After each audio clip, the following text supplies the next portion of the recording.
Hi, welcome to my channel. I'm so glad that you're here.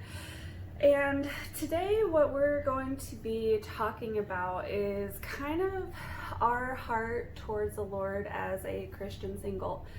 And I'm going to be kind of talking about some things that the Lord has taught me over the years, and kind of an attitude that I've had as a single that the Lord just really convicted me of just recently. And so I thought I would share this lesson, and maybe you have already come across this lesson.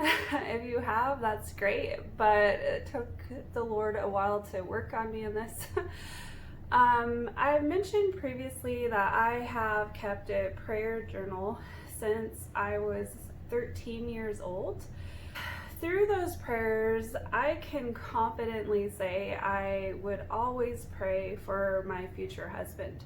I would pray kinds of things for his protection, for his walk with the Lord, for his family life, for the career path that he would pick. And over the years, just praying for that and interceding for that, it can get somewhat discouraging because you're just like, okay, I've prayed this prayer and I've prayed this prayer and I've prayed this prayer, and it's just like, okay, does the Lord actually hear this prayer, or am I sending it up to like nothing land?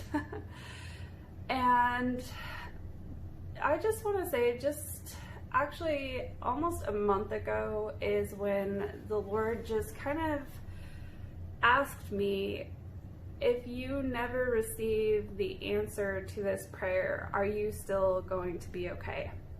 And that was a really hard question for me. Like, I'm tearing up a little bit because it's just something that I desire so much. It's something that I just really want.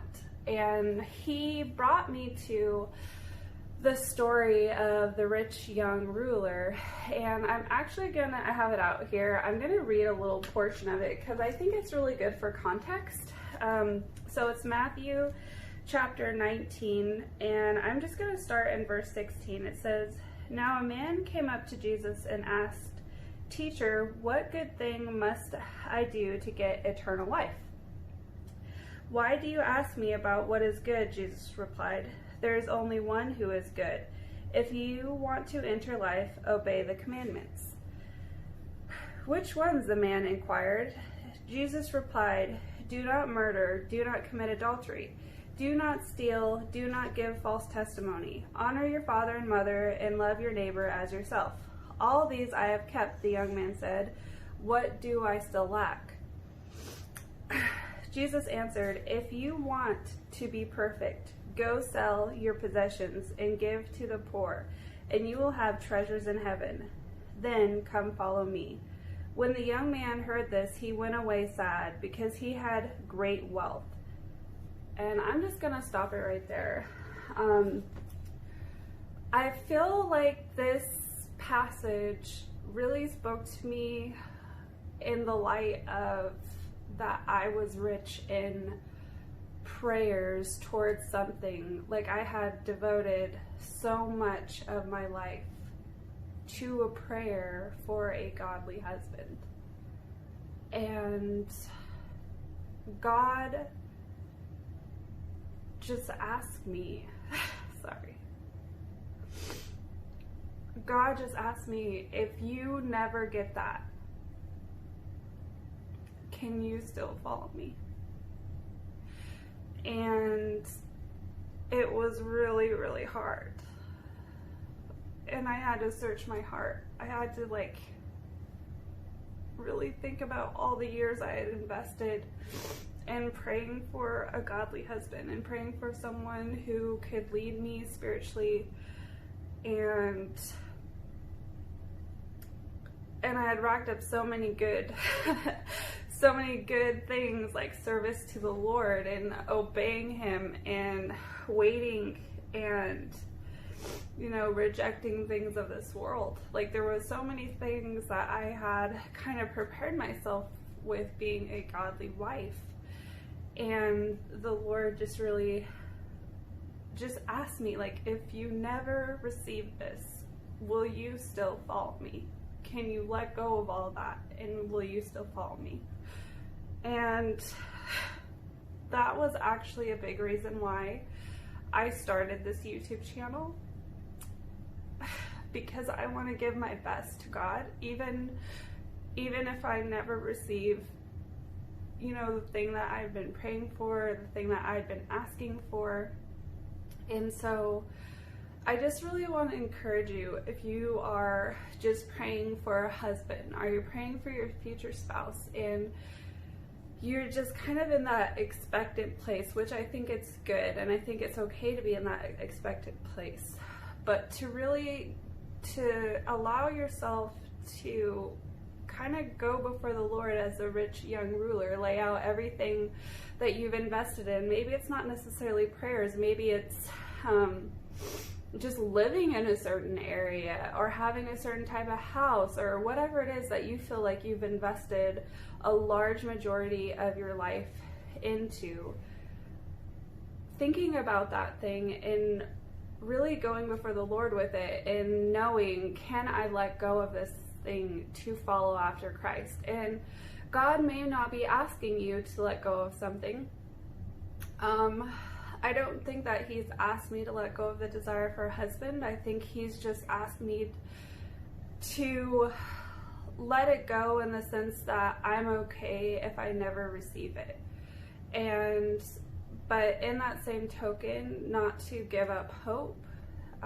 Like I said in my prior video, I don't think the Lord ever wants us to give up hope on things that are biblical, that are towards his will, and that we can still pray for those things and hope and just expect those good things, those good gifts from the Lord. And I just want to encourage you, if you are struggling in that area, I understand what you're going through. That's why I wanted to share this, just to kind of show the realness of emotions that we go through as a single, things that you have to consider, things that you struggle with. And that's really my heart behind all of these videos, is just to give you hope, to know that you are not alone in your suffering.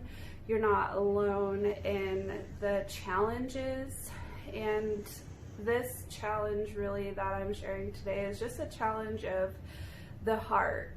The heart is just so deceitful. And kind of one of the things that I thought of is, I can't let go of all these prayers. Like, I've invested so much into them. And God was like, yes, you can. You can let go of them. You know, they're mine. You are praying. When you're praying to the Lord. It's an offering. And an offering you do not get back. An offering goes to the Lord. And that's really what kind of convicted me a lot, is I was almost looking as my prayers as an investment into a savings account that I could draw from later to have my amazing Christian husband.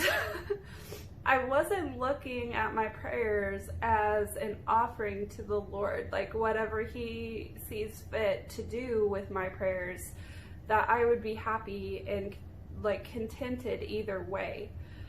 And so I just want to challenge you with that, to really check your heart and to know that your prayers before the Lord are an offering up to him, and you are trusting him with that offering, whether he wants to just bless you with whatever you've been praying for, whatever you've been investing in, or if he wants to just say, you know, that's just not for you.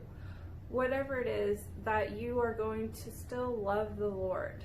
And I like later on in this chapter, the disciples were like, well, we left everything to follow you. They're like reminding Jesus. And that's really what I want my heart to be, that I left everything to follow after Christ. And it wasn't so that I could earn something. It wasn't so that I could have like this better life is just because Christ is the ultimate life.